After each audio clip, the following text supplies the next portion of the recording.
الحمد للہ وکفی وسلام علی عبادہ الذین اصطفی اما بعد۔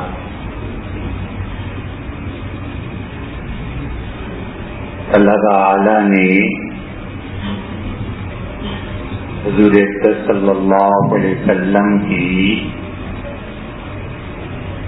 اس فکر اور سوچ پر کہ کس طرح نماز کے لیے لوگوں کو جمع کیا جائے، دو صحابہ کرام رضی اللہ عنہم کو خواب دکھایا اور اس میں آذان کا طریقہ سکھایا گیا۔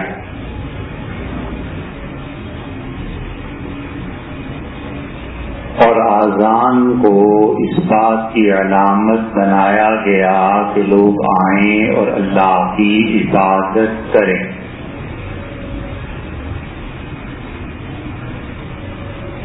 اور عبادت کی قسمیں اللہ نے مقرر کی۔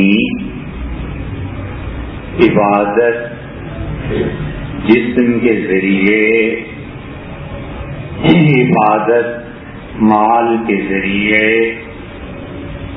اور عبادت فکر کے ذریعے۔ اور یہ بتایا کہ سب سے اعلیٰ درجے کی عبادت فکر کی ہے، اور فکر کی عبادت یہ ہے کہ انسان اس عقیدے پر جم جائے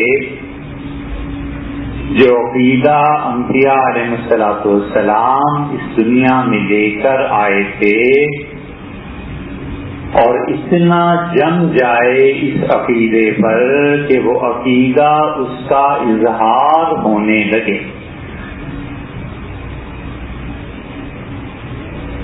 برتن جب بھر جاتا ہے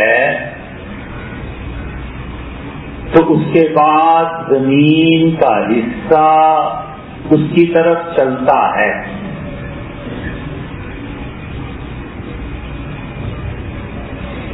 سید سلیمان ندوی رحمۃ اللہ علیہ نے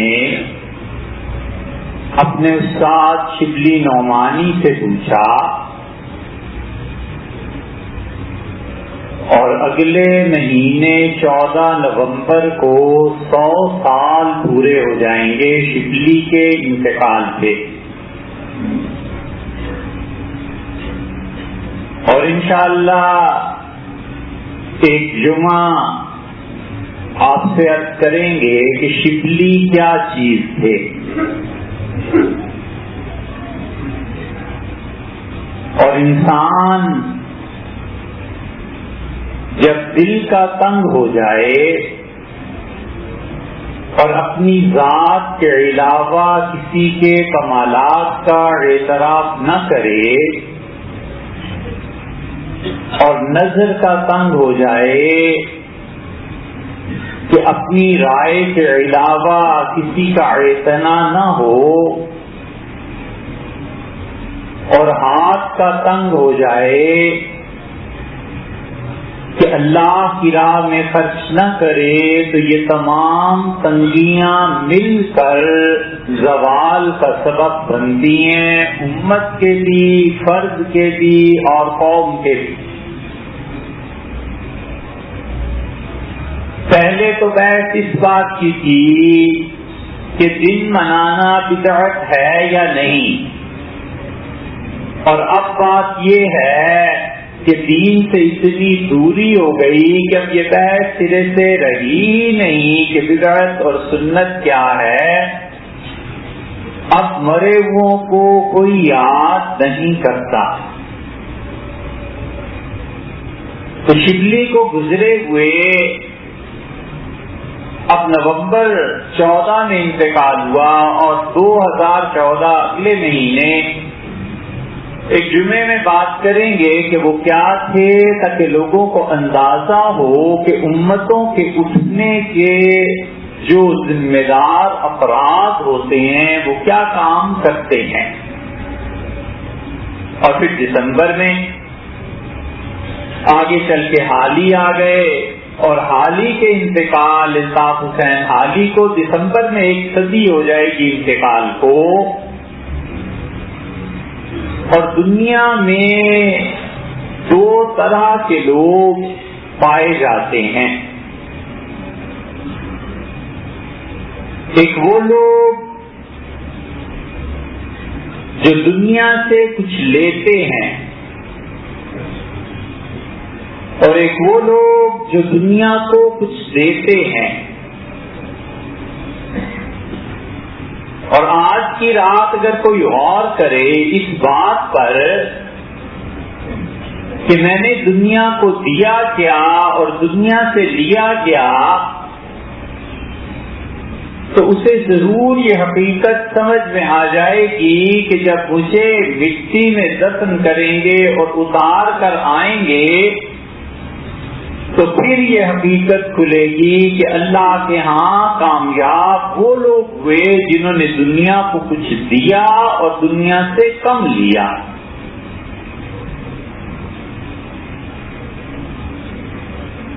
کل شب بارش ہوئی اور لاتعداد قطرے بارش کے گرے. اس بارش کے قطرے نے دنیا سے کیا لیا؟ ہوا جو عام ہے اور پانی اس سے ملا، اور مٹی جو ترس رہی تھی کہ کوئی بوند ٹپکے، اور بیج جس کی نشو و نما پانی اور ہوا اور روشنی کے بغیر ممکن ہی نہیں تھی. اس بیج نے کیا لیا اس دنیا سے؟ اور اس بیج کو جس سے نفرت اور بو آتی ہے وہ غذا ملی اور وہ کھاد ملی. اور ان ساری چیزوں نے مل کے دنیا کا کتنا نقصان کیا، اور اس سے عوض میں انہوں نے دنیا کو پھول دیا، سبزی دی، پھل دیے، درخت دیے. کتنی چھوٹی چھوٹی یہ چیزیں اس دنیا سے لینے والی کیا ہیں اور دینے والی کیا ہیں. بڑا سامان ہے سمجھنے کا اللہ کی اس کائنات میں. اگر انسان کی آنکھیں کھلی ہوں اور اس نے 3 کاموں میں سے کوئی ایک بھی کام کیا ہو، اور حقیقت میں مومن کی زندگی 3 ہی کاموں پر مشتمل ہے.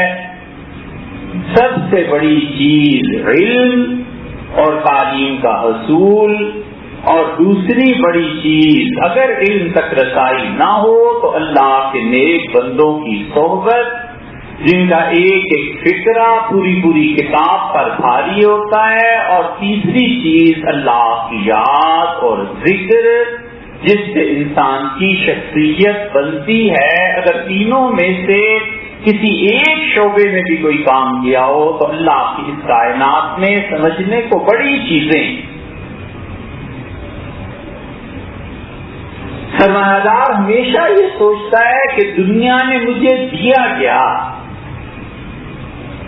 اتنے کروڑ، اچھا نئی فیکٹری لگا لیں تو پھر اتنے کروڑ، اچھا اس کے لیے اگر بیٹے زیادہ ہوں اور سنبھال لیں تو پھر یہ فائدہ، اس کے لیے مینیجر اچھی تنخواہ پہ رکھ لیں تو یہ فائدہ. دنیا بھر کے فوائد حاصل کیے اور پھر بھی ناشکری کہ دنیا نے دیا کیا، دنیا نے کیا ہمارے ساتھ کیا، ہم ایسے مارے گئے ایسے مارے گئے. اور جب نزع کا عالم طاری ہو جائے گا تو مالک یہ پوچھے گا کہ تم نے میری دنیا کو کیا دیا. اس لیے جو لوگ ایصال ثواب پر زور دیتے تھے اور جو لوگ کہتے تھے کہ ایسی نیکیاں کرو جو تمہارے مرے پیچھے بھی جاری رہیں، تو وہ دوسرے لفظوں میں یہی تلقین کرتے تھے کہ دنیا سے جتنا وصول کر رہے ہو اس سے زیادہ دے کے جاؤ.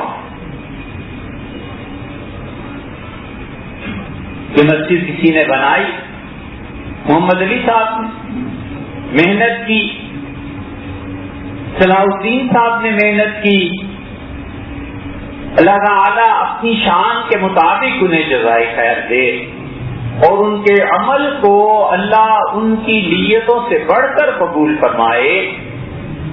لیکن وہ دنیا کو کچھ دے کر گئے. آج جس چھت کے تلے ہم ہیں اور یہ نہیں گرتی، ویسے گرنی چاہیے بہت سی چھتیں. ایک صاحب ایک مرتبہ اسمبلی میں لے گئے تو اس کی چھت کو غور سے ہم دیکھتے رہے. تو انہوں نے کہا پسند آیا، کیسا ڈیزائن ہے؟ تو ہم نے کہا اس کو تھوڑا ہی دیکھ رہے ہیں. جن آنکھوں نے محلات مغلیہ کے دیکھے ہوں اور امیر تیمور گورگانی کی عمارتیں دیکھی ہوں اور مغل اسٹرکچر کو اچھی طرح دیکھا پالا ہوا ہو، ان آنکھوں کے سامنے یہ اسمبلی کی کیا چیز کھولے پھر کیوں دیکھ رہے ہو؟ ہم نے کہا اس لیے دیکھ رہے ہیں کہ جس سے بنایا ہے اس کو ذات ملنی چاہیے کہ جس چھت کے تلے اتنا جھوٹ بولا جاتا ہے اس کے باوجود یہ گرتا نہیں. تو جو یہ چھت بنا کر گئے تھے، اخلاص نیت صحیح کر کے آج تک یہ عمارت قائم اور ہم اس کے تلے بیٹھے ہوئے ہیں. یہ وہ دنیا کو دے کر گئے اور اپنے ساتھ اس دنیا سے لے کر کیا گئے بہت تھوڑا سا. جتنے سال ثواب کے منکر ہیں، اگر ان کو یہ فلسفہ سمجھ میں آ جائے تو حدیث میں نہ بھی آتا تو بھی انکار نہ کرتے کہ تم دنیا کو دے کر کیا جا رہے ہو. اور دنیا کو دینے والوں نے فکر دی، دینے والوں نے تحریر دی، دینے والوں نے صحیح عقیدہ دیا. عقل کے لیے ممکن ہی نہیں تھا کہ اللہ کی ذات و صفات پر بحث کر سکتی، عقل اس کی خوشبو نہیں پا سکتی تھی. یہ انبیاء علیہ السلام انہوں نے دیا امتوں کو عقیدہ اور انہوں نے اللہ کے دین کی پیروی کی. اور جس شخص نے ان کی دعوت، ان کی فکر میں حصہ نہیں لیا، اس نے اپنے ہی آپ کو برباد کیا. اللہ کی اس کائنات میں کوئی فرق نہیں پڑتا.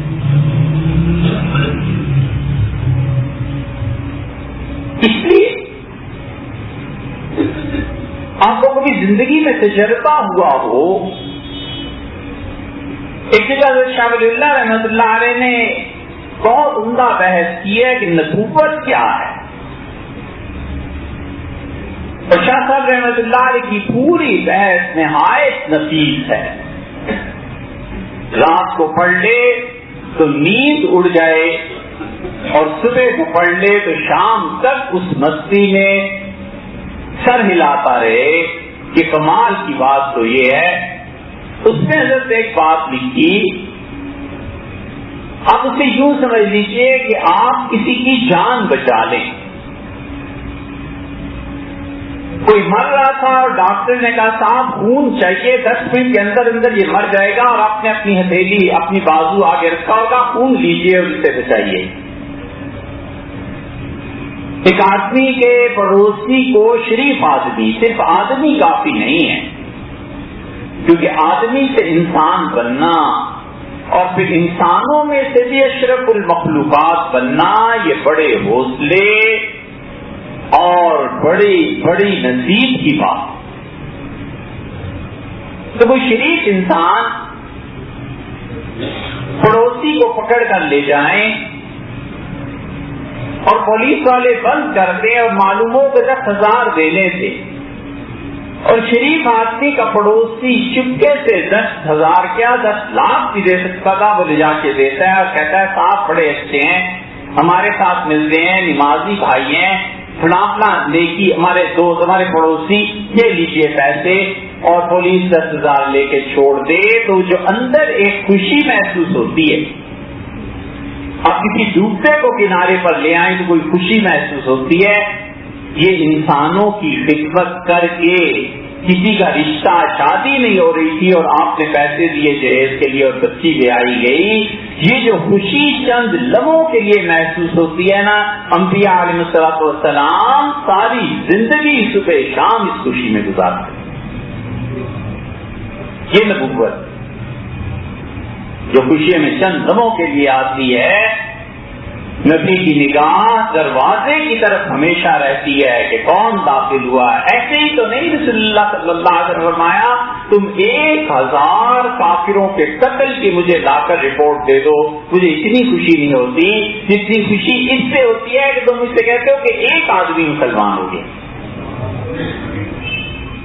نبوت انسانیت کی خدمت سے سرشار رہتی ہے، اور انسانیت کی خدمت سب سے بلند اور اللہ کی سب سے بڑی عبادت فکر ہے کہ فکر کی تصحیح کی جائے، اور فکر کی تصحیح میں اللہ کے ساتھ، رسالت کے ساتھ، آخرت کے ساتھ، تقدیر کے ساتھ لوگوں کا جو عقیدہ ہے اسے درست کیا جائے. اسی لیے حضور اکرم صلی اللہ علیہ وسلم کی یہ فکر اتنی غالب تھی کہ ام المومنین عائشہ رضی اللہ عنہا کہتی ہیں میں نے کہا اللہ نے آپ کو بخش دیا ہے، اس کے باوجود آپ اتنی عبادت کرتے ہیں، ورنہ خلاقون عبدا شکورا، میں اللہ کا شکر کرنے والا بندہ نہ بنوں.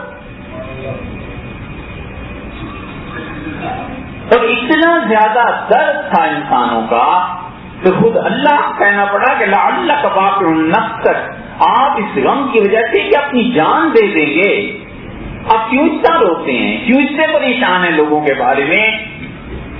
لست علیہم بوکیل، اللہ نے آپ کو اس لیے نہیں بھیجا کہ ان کی کرتوتوں کے حساب اللہ آپ سے لے گا، آپ کا اپنا معاملہ ہے، ان کا اپنا معاملہ ہے. وما علینا الا البلاغ، اور انبیاء علیہ السلام نے کہا بھیجے انہوں نے کہ ہمارے ذمے بس اتنا ہے کہ صحیح پیغام تم تک پہنچا دیں، مانو نہ مانو تمہاری اپنی مرضی. تو سید سلیمان ندوی رحمت اللہ علیہ انہوں نے شبلی سے کہا کہ حضرت لکھنا چاہتا ہوں، بولنا چاہتا ہوں، آپ کی ترتیب بتائیے.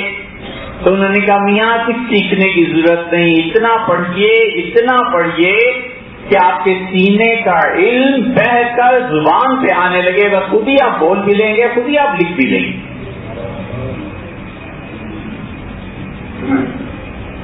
تو سید صاحب انہوں نے فکر کے موضوع پر بھی کتاب لکھی. سیرت النبی کا آپ مطالعہ کریں اور خاص طور پہ عقیدے کے بعد کا، تو آپ کو اندازہ ہوگا کہ اللہ کی عبادت کی کتنی اقسام ہیں اور خدا کس عبادت کو سب سے زیادہ پسند کرتا ہے. ساری زندگی گناہ گار رہا اور خدا کے سامنے کبھی ماتھا نہ ٹیکا اور کبھی سجدہ نہ کیا، اس کے باوجود اگر وہ اپنے پروردگار کو ایک مانتا تھا، یقیناً وہ آدمی اللہ کے یہاں بخشا جائے کیونکہ فکر اس کی صحیح. اچھی طرح جاننا چاہیے کہ رسول اللہ صلی اللہ علیہ وسلم فرمایا جس شخص کا آخری کلام لا الہ الا اللہ ہوگا وہ جنت میں جائے گا. سوال یہ اٹھتا ہے کہ جتنے بھی مومن ہیں ان سب کو ایمان پہ موت آتی ہے، یہ بھی تو جنت میں جائیں گے، پھر اس سے اور اس میں فرق کیا ہے؟ محدثین کہتے ہیں اس کا مطلب یہ ہے کہ جس شخص کا آخری کلام لا الہ الا اللہ ہوگا قبر کا عذاب بھی معاف، سوال جواب بھی معاف، حشر کی سختی بھی معاف، ادھر مرے ادھر جنت میں پہنچے. ورنہ تو ہر مومن جنت میں جائے. اس لیے انسان سوچے کہ میں اس دنیا کو دینے والا کیا ہوں اور لینے والا کیا ہوں. ایک آدمی نے فکر پہ محنت کی، لوگوں کو صحیح تعلیم دے دی، عقیدے کی صحیح بات بتا دی، اعمال پر محنت کر لی، لوگوں کی نماز درست ہو گئی، اور مرنے سے پہلے سے اطمینان ہوا کہ اے رب تیری دنیا میں سے جتنا کچھ کھا پی پہن کے میں نے کم کیا ہے اس سے زیادہ تیرے پاس بھیج دیا ہے، تو کوئی حرج نہیں ہے. وہ شادکام شامکار وہ جس وقت بھی مر جائے اس کے لیے اللہ کے یہاں بشارت ہے. اور اگر ساری زندگی ان فطری ذرائع قدرتی اسباب سے آدمی لیتا رہا سب کچھ استعمال کرتا رہا اور اس کا ہاتھ کیا تھا؟ وہ وصول کرنے والا تھا، گیون اینڈ تھا، یعنی ریسیونگ اینڈ تھا. کیا تھا؟ اپنے بارے میں فیصلہ کر لے کہ میں نے اس کے عوض میں دنیا کو کیا دیا، تو اپنا انجام خود ہی پتا چل جاتا. اسی لیے رسول اللہ صلی اللہ علیہ وسلم نے فرمایا لوگوں نہریں کھدواؤ. نبی کریم صلی اللہ علیہ وسلم نے فرمایا لوگوں پل بناؤ. فرمایا تعلیم کے لیے مدرسے اس طرح کی چیزیں یہ بناؤ. فرمایا کتابیں علم کو عام کرو.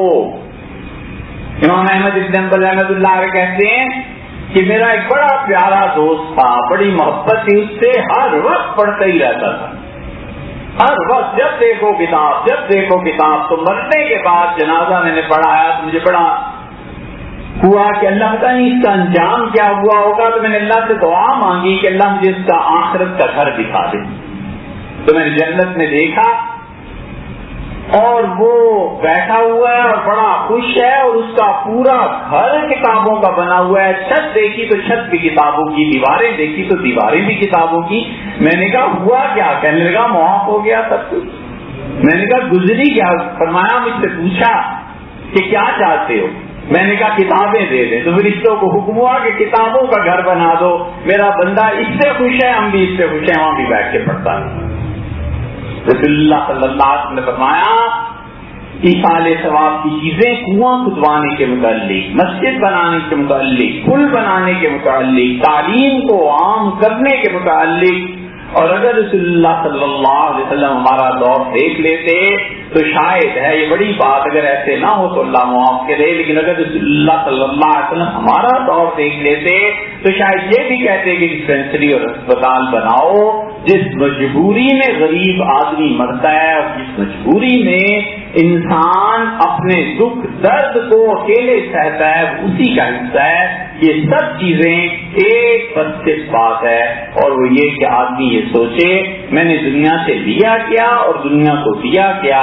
اگر دیا زیادہ ہے تو کوئی حرج نہیں آج بھی مر جانے میں، اور اگر کچھ دیا نہیں تو فکر کرے کہ میں نے دنیا کو دینا کیا ہے. اللہ تعالیٰ سمجھنے کی توفیق.